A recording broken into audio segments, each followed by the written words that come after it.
निवेदन करूंगा, जितने लोग इस पंडाल में कथा सुन रहे हो और जितने टीवी के माध्यम से या मोबाइल के माध्यम से कथा सुन रहे हो, कथा सुनने की तारीख, समापन की तारीख लिख के रखना।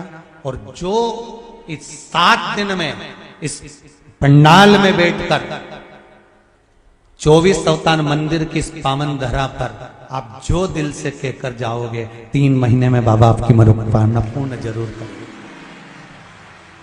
मौका मिला है देपालपुर वालों, आस पास के जितने रहने वाले हैं, आपको भगवान ने खुद मौका दिया है कि अपने हृदय की बात कह लो। ये शिव महापुराण की कथा कोई साधारण नहीं है। स्वयं शंकर और सती भी सुनने के लिए गए थे और शिव जी ने कुंभज बाबा के आश्रम में एक बार त्रेता जुगमाही शंभु गए कुंभज ऋषि पाही।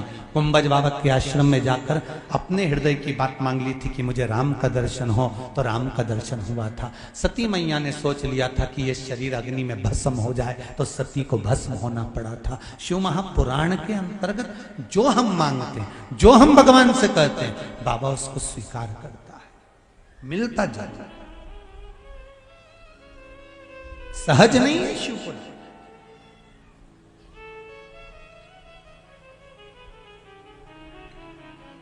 शंकर की कृपा सहज नहीं है।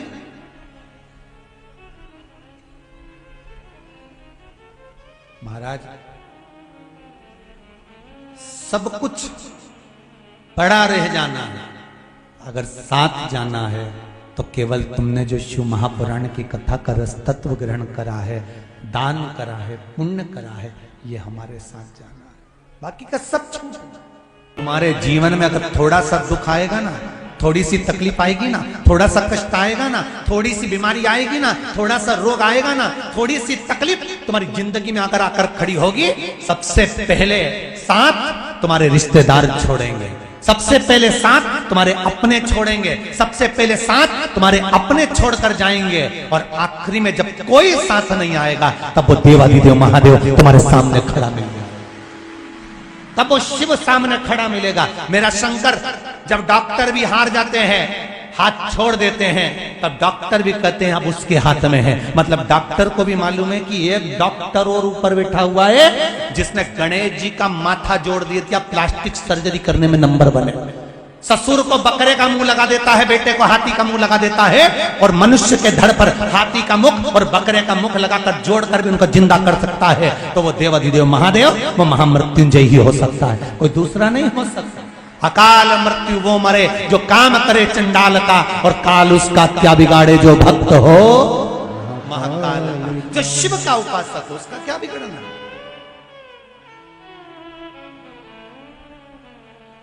सब मतलब के यार हमने देख लिया, सारे मतलब के। भगवान विष्णु, भगवान ब्रह्मा, गोत्र नहीं मालूम, शिव नाम ले लो। कुछ नहीं जानते, हम पढ़े नहीं है, हम लिखे नहीं, हमको कुछ नहीं आता, हम तो अनपढ़ हैं, पर एक चीज तो जानते हैं, क्या? श्री शिवाय नमस्तु। हम कुछ नहीं जानते, बस एक मंत्र जानते हैं, जो शिव महापुराण की विद्येश्वर संहिता में पूर्ण रूप से वेदव्यास जी ने लिख दिया। और वेदव्यास जी ने यह भी लिख दिया कि इस मंत्र का उच्चारण करने वाला शंकर को सामने प्रकट कर सकता है, शिव की शरणागति जा सकता है, मात्र इस मंत्र का उच्चारण करने वाला। शिव महापुराण के विद्येश्वर संहिता में लिख दिया। करो भजन।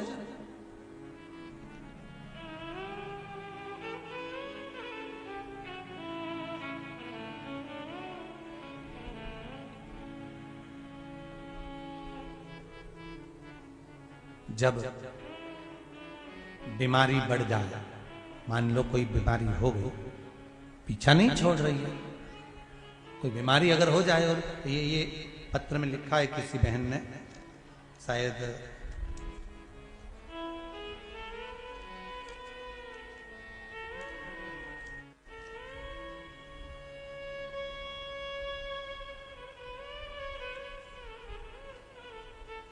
मंजू शर्मा, पीपलिया, बाजपुर, उत्तराखंड से आई हैं यहाँ पर कथा सुनने के लिए। उत्तराखंड आप ही हैं? दोनों हाथ उठाकर बोल दो एक बार, हर हर महादेव। दीदी आपने पत्र में लिखा है, गुरुजी मैं उत्तराखंड से आई हूं, पीपलिया बाजपुर उत्तराखंड से। अपने पति विनोद शर्मा के साथ आई हूं। आपके पति भी आए हुए हैं? कहां बैठे हैं, जरा वो भी खड़े हो जाएं। विनोद जी आप ही का नाम है जी? हर हर महादेव। विनोद जी और मंजू जी देपालपुर की इस पावन धरा में आप इतनी दूर से पधारे, आपका स्वागत वंदन अभिनंदन है। उत्तराखंड से आए हैं गुरुदेव हम लोग। टीवी पर कथा सुनते थे, रिजर्वेशन भी हुआ था, 2 मार्च को हमको वहां आना था रुद्राक्षोत्सव में, पर वहां पहुंचते भीड़ बहुत थी, इसलिए हम लोग यहां कथा सुनने के लिए आए हैं। गुरुदेव एक बात कहना चाहती हूं, पत्र में लिखा है दीदी आपने, मेरा बेटा बहुत बीमार रहता था, इलाज करवा करवा कर थक गए थे, ये पत्र में आप लिख रहे हैं। तब गुरुदेव आपने रुद्राक्ष का जल शिवजी को चढ़ाकर उस जल का पान करना बताया था। वो हमने करना प्रारंभ करा और मेरा बेटा अब बिल्कुल ठीक हो चुका है, इसलिए हम बाबा को प्रणाम करने आए। बैठिए मंजू जी शर्मा, विनोद जी शर्मा, बहुत बहुत साधुवाद था, बैठिए। हर हर महादेव। हम उत्तराखंड से बाबा को केवल प्रणाम करने आए हैं क्योंकि हमने कह दिया था कि हमारा पुत्र अगर ठीक हो जाएगा तो जहां शिव पुराण हो रही होगी उस पुराण को हम प्रणाम करने जाएंगे। बहुत बहुत साधुवाद। शिव भक्ति किसको, एक पत्र और है बड़ा सुंदर है, देखो पत्र में एक पत्र और बड़ा सुंदर है।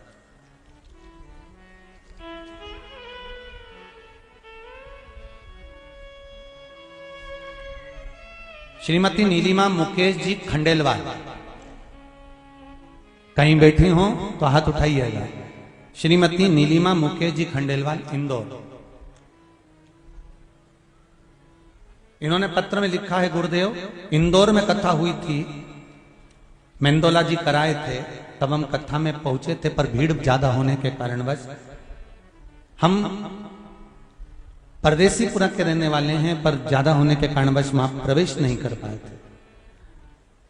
मैंने सुना था कि कथा में कंकर शंकर होता है, इसलिए मैं वहां से उस कनकेश्वरी ग्राउंड से एक कंकर लेकर आ गई थी अपने मकान के निर्माण के लिए। और गुरुदेव आज मैं वही कंकर इस पावन धरा पर छोड़ने के लिए आई हूं, क्योंकि मेरे मकान का निर्माण कार्य प्रारंभ हो गया और बाबा ने मकान बनाना चालू कर दिया। श्रीमती नीलिमा मुकेश जी खंडेलवाल, कहीं बैठे हो तो हाथ उठा सकते हैं। हर हर महादेव। शिव कृपा किसको कहते हैं? शंकर का अनुमोदन किसको कहते हैं? जब कथा पूरी हो जाती है ना, लोग चले जाते हैं, कथा जब 7 दिन की पूर्ण हो जाती है तब लोगों को समझ में आता है कि पास में गंगा बहकर निकल गई और हम 2 क्षण के लिए नहीं जा पाए। तब जब आखिरी में पछतावा होता है, जब चिड़िया खेत चुनकर चली जाती। स्वयं शिव है शिव महापुराण, आपका विश्वास है शिव महापुराण, भरोसा है शिव महापुराण। एक बहुत सुंदर भाव, मान लो कोई बीमारी पकड़ कर रख ली, जैसे शरीर में कोई गांठ हो गई या लीवर या किडनी किसी भी तरह से आपको तकलीफ दे रही है, डॉक्टर बोल रहा है कि डायलिसिस करना पड़ेगा, या डॉक्टर बोल रहा है कि ये जांच के लिए जाएगी और हो सकता है कि इसमें कैंसर निकल सकता है या ये प्रॉब्लम हो सकती है, तब एक काम करना प्रारंभ करें। कुशोदक जल शिव जी को चढ़ाना प्रारंभ करें। एक जल के पात्र में कुश डालना। क्या डालना है? कुश। कुशा जो होती है उसका कुशा डाल दीजिए और उस कुशे को वापस निकाल लीजिए। 10 मिनट 20 मिनट तक उस जल के अंदर कुश पड़ा होना चाहिए। वो कुशा वापस निकालने के बाद में जिस व्यक्ति को रोग है और रोग का इलाज लग नहीं रहा हो या तकलीफ आ रही हो, तो कुशोदक जो जल होता है वो शिव जी को श्री शिवाय नमस्तुभ्यम बोलकर समर्पित करना चाहिए। उसी का आधा चम्मच से भी आधा चम्मच भाग लेकर आ जाओ, थोड़ा सा शरीर पर छीटा, थोड़ा सा आचमन उस कुशोदक जल का करना प्रारंभ कर दीजिए। बाबा चाहेगा शरीर ठीक होना प्रारंभ हो जाए।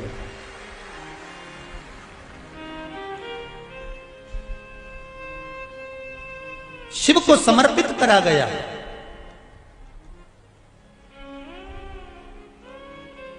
कुश का जल भगवान शंकर को जब समर्पित किया जाता है तो केवल शिव के लिए नहीं रहता, वो जल हमारे पूर्वजों के लिए भी रहता है। उसका लाभ हमारे पूर्वज ही हमें प्रदान करते, केवल शिव के लिए नहीं। पहले की कथाओं में कहा है जब हम शंकर भगवान को जल चढ़ाते हैं तो उसके हिस्से हो जाते हैं। वो जल के हिस्से शिव को चढ़ाते से ही हो जाते हैं। 33 कोटि देवता में चले जाते हैं, गणेश जी का चले जाता है, पितरों का चले जाता है, भोलेनाथ जी का चले जाता है, वास्तु को चले जाता है, आहु दोष में जाता है। ये हमारा एक लोटा पानी जो हमने शंकर भगवान को चढ़ाया उसके हिस्से अपने आप भगवान शंकर उसी समय पर कर देते हैं और हमारे जीवों को तृप्त कर देते हैं।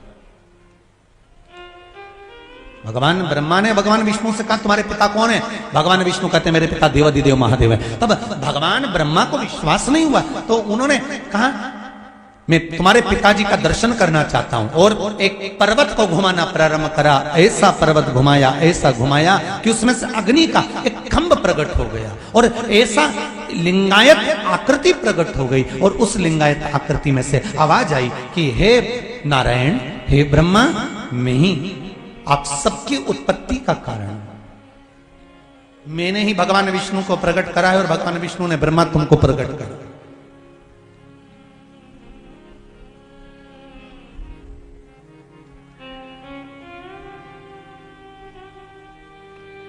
सुनो, ब्रह्मा जी भगवान विष्णु से कहते हैं ये भगवान शंकर, ये शिव, ये देवादिदेव महादेव है। हाँ,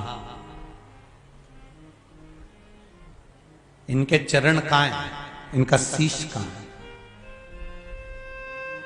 शिवलिंग का चरण और शीश मालूम नहीं पड़ता। तुम जहां बैठकर जल चढ़ा दोगे शिव उसको स्वीकार कर लेता है, क्योंकि कंकर में शंकर बसा होता है। कंकर में शंकर बसा होता है। तुमने जहां चढ़ाया शिव ने स्वीकार कर लिया।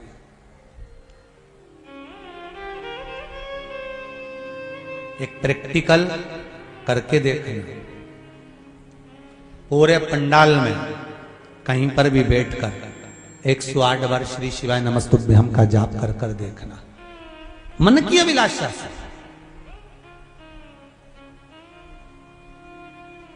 जो टीवी पर सुन रहे हैं, आस्था चैनल पर, जो फेसबुक यूट्यूब पर कथा श्रवण कर रहे हैं, शिव पर विश्वास कर कर आप दिल से कहो तो उसको, कथा सुनते सुनते उससे बात तो करो।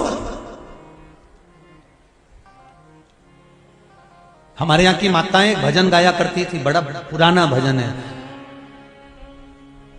भोले बाबा से मिलने का सत्संग ही बहाना, दुनिया वाले क्या जाने मेरा रिश्ता, जम के तो बोलो पुराना है। और ना जाने कहां कहां ढूंढा उन्हें, फिर आखिरी में मालूम पड़ा सत्संग में पाया है। भगवान को ढूंढने के लिए किसी तीर्थ में जाने की जरूरत नहीं है, भगवान को ढूंढने के लिए किसी नदी के तट पर जाने की जरूरत नहीं है, भगवान को ढूंढने के लिए किसी दूसरी जगह जाने की जरूरत नहीं है। क्योंकि शिव महापुराण में माता पार्वती जी ने शंकर भगवान से कहा था, भोलेनाथ एक बात बताओ,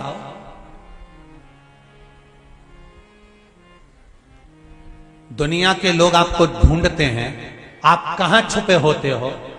शंकर भगवान ने कहा, पार्वती मैंने छुपने का सबसे अच्छी जगह ढूंढ के रखी है। जब बच्चे छुप छुपैया खेलते हैं ना, तो वो अलग अलग जाकर छुपते हैं, कहीं पलंग के नीचे छुपेंगे, कहीं अलमारी के पीछे छुपेंगे, कहीं बैलगाड़ी के पीछे छुपेंगे, कहीं कहीं जाकर छुपेंगे, कहीं घास में जाकर छुपेंगे। भगवान शंकर से पूछा गया कि प्रभु आप भक्तों से जाकर कहां छुपते हो? तो भगवान पार्वती जी बोलती है कैलाश पे जाकर छुपते हो, शमशान में जाकर छुपते हो, मंदिर में जाकर छुपते हो, गंगा जी के जल में जाकर छुपते हो, कि नर्मदा जी के जल में जाकर छुपते हो, कि किसी वन में जाकर छुपते हो? शंकर भगवान बोले ये सब छुपने की जगह नहीं है, मैं ऐसी जगह छुपता हूं जहां भक्त मुझे कभी नहीं ढूंढ सकता। तो पार्वती जी ने पूछा वो स्थान कौन सा है? शंकर भगवान कहते हैं मैं भक्त के हृदय में जाकर छुपता हूं, क्योंकि वो सब दूर टटोलेगा और अपने भीतर झांक कर नहीं देखेगा। सारी दुनिया में हम भगवान को ढूंढ रहे हैं पर अपने भीतर नहीं ढूंढ पा रहे।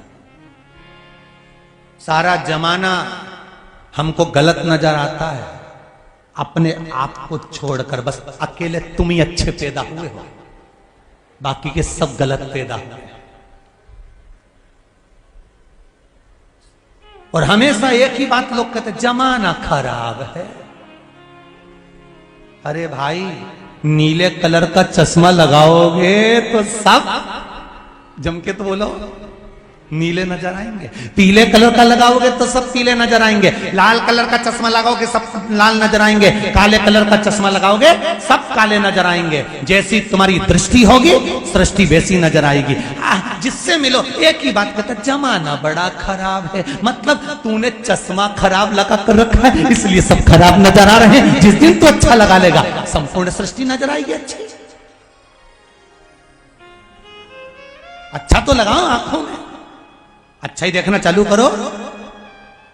जमाना बड़ा खराब है। और जो बोलता है ना जमाना बड़ा खराब है, हम उनसे पूछ लेते ये बता कब अच्छा था, वो बताते सतयुग में अच्छा था, हिरण्यकशिपु पैदा हुआ था जो अपने बेटे तक को नहीं छोड़ा। त्रेता में अच्छा था, रावण जैसा पैदा हुआ, विभीषण को लात मार के भगा दिया। द्वापर अच्छा था, कंस जैसा पैदा हुआ, दूध पिलाने मौसी आ गई। पूतना कौन सा अच्छा था? जमाना खराब है। जमाना खराब नहीं है, हमारे भीतर के विचार खराब है, हमारी दृष्टि खराब है, हमारी सोच खराब है। हमें अगर अच्छा देखना है ना तो अपने आप को अच्छा बनाना पड़ेगा। सर्वे भवन्तु सुखिनः। हमको कुछ बुरा दिखे, स्वयं भगवान कृष्ण ने युधिष्ठिर से कहा जाओ संसार में से कोई बुरा व्यक्ति ढूंढ कर लेके आ, और दुर्योधन से कहा कोई अच्छा व्यक्ति ढूंढ कर लेके आ। दुर्योधन को अच्छा नहीं मिला, युधिष्ठिर को बुरा नहीं मिला, क्योंकि युधिष्ठिर सब में अच्छा ही ढूंढ लेता था और दुर्योधन सब में बुरा ही ढूंढ लेता था। सास सोचती है कि मेरी बहू को सुधार दूं, बहू सोचती डुकरिया में तुझे ऊपर से धार दूं। सुधरे कौन? कौन सुधरता?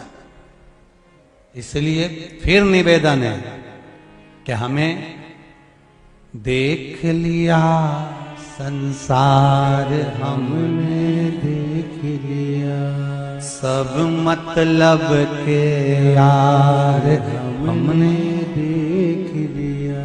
कितने मतलबी लोग संसार में, कितना मतलब भरा हुआ है साहब।